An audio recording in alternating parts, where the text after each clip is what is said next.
السلام عليكم ورحمة الله. نتمنى تكونوا بخير وعلى خير وبصحة جيدة. اليوم جبت لكم الطريقة باش ديروا هاد الحنة ديال فاتيكا بدون ضرر، يعني بواحد الطريقة زوينة بزاف. غادي ديروا هاد الحنة وما غاديش تضرنا الشعر نهائيا، رغم ان هاد الحنة ديال فاتيكا بزاف ديال السيدات كيديروها وكتطلق مع الشعر ديالهم، ما كتنشفش الشعر، ما كطيحش الشعر. والجميل علاش كنبغيو نديرو هاد الحنه ديال الفاتيكا؟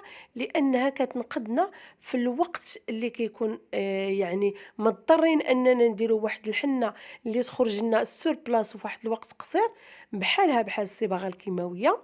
ولكن ما كنبغيوش الاضرار ديال الصباغه الكيماويه، وكنديروا هذه اللي على حسابي رايي انا نقدر نقول بانها نصف كيماويه، ماشي بحال الصباغات الاخرى، يعني ما عندهاش واحد الضرر كثير.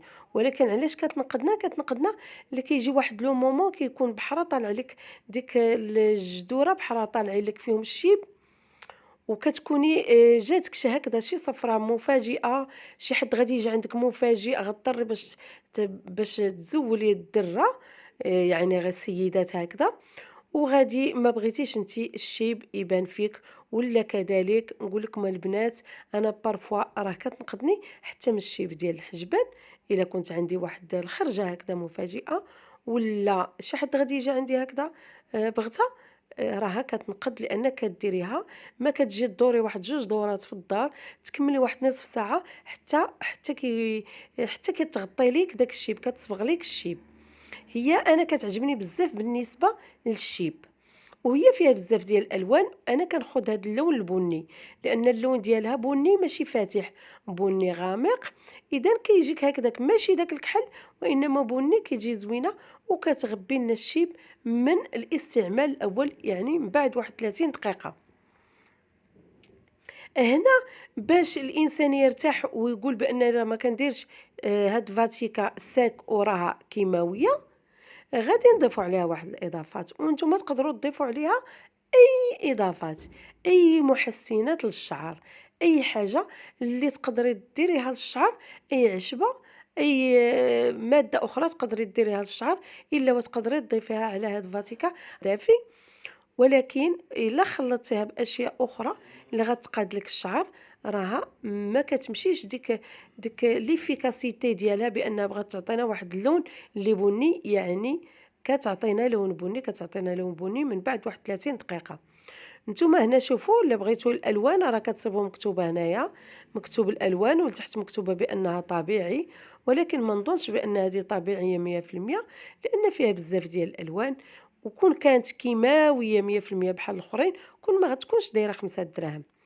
لذا هذه فاتيكا تكون عندك في المنزل مع ما كتخسرش، تكون لاضات ديالها تكون باقي فيها لاضات بزاف، وديريها في المنزل ديالك كيما كندير انا، واحد البوكيه بحال هكذا. ما كنشريش باكيه كبيره، غير واحد الساشيه ولا جوج وكنخليهم. اشنو هما الاضافات اللي غادي نضيفوا على هاد الحنه ديال فاتيكا او هاد الصباغه؟ غنضيفوا اضافات مليئة مثلا هنا بالبروتين. الشعر دائما محتاج البروتينات، اذا هنا غادي نضيف، هنا انا دايره غير ساشيه وحده ديال فاتيكا، غادي نضيف الاصفر او المح ديال واحد البيضه صغيره. غادي نفرق الابيض على الاصفر، وغندير غير الاصفر فقط، لانني محتاجه غير البروتينات اللي كاينين في هاد البيضه. هاد الوصفه كتطلع لنا رخيصه بزاف، وكيف ما قلت لكم راك تقدروا غير هذيك 5 دراهم ديال ديك الساشيه تخلطوها بالماء، ديروها للشعر ديالكم، تبقى واحد نصف ساعه وها نتوما الشعر ديالكم مصبوغ والشيب مخبي. وهاد الاضافات كيزيدوا كيقادوها اكثر. هنا من بعد ما ضفت الاصفر ديال البيض، غادي نخلطو مزيان. الا كان الشعر ديالك طويل ودرتي جوج ديال الساشيات، ولا الا بغيت ديريه كله، هاد الساشيه وحده راه غدير لك غير لي غاسين. الا بغيتي ديري الشعر ديالك كله، غادا تضيفي ديري جوج ديال الساشيات ولا ثلاثه، وديري جوج ديال صفر د البيض. هنا المكون الاخر اللي غادي نضيف باش ما نخلطش بالماء، كتعرفوا راه الياغورت، آه راه هو الحليب بالقشده ديالو. اذا راه زوين بزاف، للشعر. غادي نكملو نخلطو به. وإلا ما كانش عندك الياغورت ما غضطريش باش تخلطي به، تقدري غير واحد جوج ديال الملاعق ديال الحليب دفيهم ديك الساعه. الا كان الحليب غادي تدفيه وتخلطي به. غادي تخلطي هكذا. شوفوا انا الكميه اللي غادي ندير ديال الياغورت 3 ديال الملاعق راهم كافيين باش كما كتعرفوا هاد فاتيكا راها كتصبغ. يعني كنحاول انا ما نقش بيدي. يعني فاش غتبغي تصايبيها ما خاصكش ديريها تكون جاريه بزاف، ما تكونش سائله باش ما طيحش عليك وعلى الملابس ديالك، وتكوني دايره ليقات ليديك.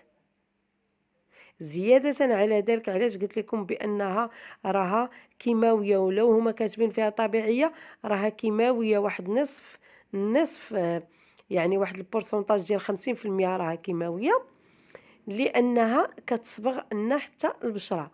إذا نتوما فاش غادي تبغيو ديروها راكم غادا تجمعي الشعر ديالك هو الاول، وتاخدي واحد الزيت كيف ما كان زيت زيتون، زيت اللي بغيتي، الزيت اللي عندك، مهم زيت ولا فازلين، وغادي تدهني به الجبهه ديالك والودنين ديالك والرقبه ديالك. يعني جميع المناطق اللي تقدر تقيسهم هاد فاتيكا غادي تدهنيهم باش ما تشدش فيهم الصباغه، لانها راه كتشد الصباغه. وفي نفس الوقت كما قلت لكم ديروا الليغات. هاد اللون واخا تيبان لينا هكذا بحال اسود، ولكن راه عن تجربه تيعطي اللون البني. بالنسبه للشعر ديالك الا كان بني راه تيبقى بني، وبالنسبه للشيب كيف ما كنقولوا كنعاود راه في واحد 30 دقيقه تيولي اللون ديالو بني. تقدري ديريها بالاسود وفيها بزاف ديال الالوان. هاد الصباغه او هاد الحنه ديال فاتيكا كما مكتوب فيها الحنه ديال فاتيكا راه عن تجربه، ولو ديريها غير بوحديتها ما كتنشفش لنا الشعر. واللي نزيدكم واحد لاستيوس اخر، هو انك تقدري تديها الا كنتي غتمشي للحمام، غتديها معاك هكذاك في الساشيه للحمام وحتى توصلي، وغادا تخلطيها بالماء سخون وديريها للشعر ديالك، وغتخليها نصف ساعه وتغسليها. يعني ما غادي تبقى دوك الاوساخ ديال انك راك في المنزل وكدير في الحنه ولا دير في الصباغه ولا لا. هذاك الشيء علاش قلت لك راها بسرعه. الا كان عندك سفر مفاجئ شي حد غيجي عندك بسرعه غادا ديريها. انا هكذا علاش انا مخليها في المنزل عندي، لان بارفوا كنهملو كنساو روسنا حتى كيبان الشيب والحجبان يشيبو وكلشي كيشيب.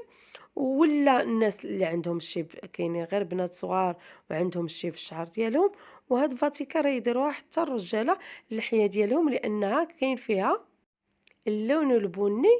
على حسابية الناس اللي كيقول لك بانهم ما يديروش اللون الاسود راه مكروه، اذا هي يقدر يديرها حتى الراجل اللحيه ديالو.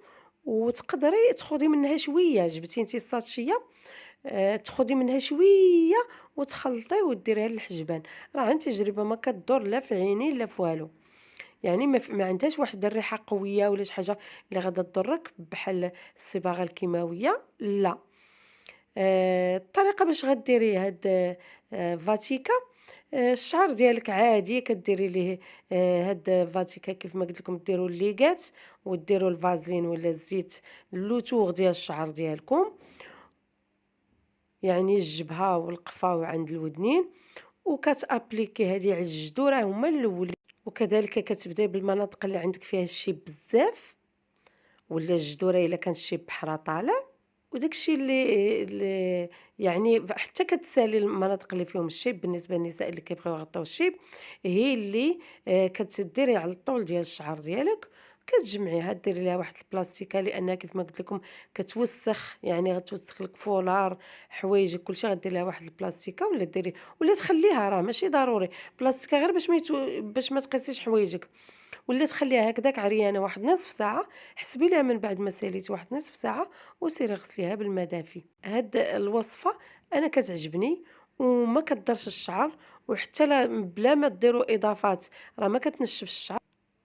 نتمنى انكم ديروها وترجعوا لي في لي كومونتير تقولوا لي اشنو الراي ديالكم. واش نشفت لكم الشعر؟ واش بدا الشعر كيطيح؟